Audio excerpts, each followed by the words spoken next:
Saudara Jaksa melakukan pemusnahan barang bukti atau BB di halaman kantor Kejaksaan Negeri Bandar Meriah pada Kamis 4 Juli 2024. Barang bukti yang dimusnahkan berasal dari tindak pidana narkotika dan tindak pidana umum yang perkaranya telah memiliki kekuatan hukum tetap.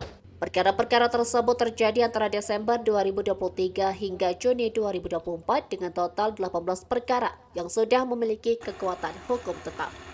Kepala Kejari Bandar Meriah, Ahmad Haryanto Mayangkoro menyatakan bahwa pemusnahan barang bukti ini berasal dari 18 perkara tindak pidana umum yang telah memiliki kekuatan hukum tetap. Ahmad Haryanto menjelaskan bahwa dari 18 perkara tersebut mayoritas merupakan kasus narkotika dengan jumlah 15 perkara.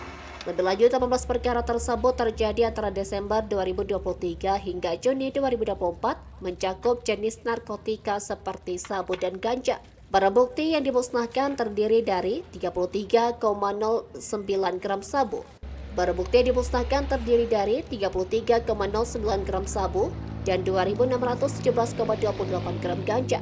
Menurut pantauan tribungai.com, pemusnahan barang bukti berupa sabu dilakukan dengan cara di blender sementara ganja dibakar. Selain ganja dan sabu, barang bukti berupa handphone juga turut dimusnahkan dalam kegiatan tersebut. Acara pemusnahan ini juga dihadiri oleh Kapolres Bandar Meriah dan Dim 0119, Kepala Rutan Kelas 2B, Perwakilan Pemda, Kasat Res Narkoba, Kasat Reskrim Polres Bandar Meriah, serta sejumlah personel Kejaksaan Negeri Bandar Meriah. Dari Bandar Meriah, Bustami, Tribun Gayo.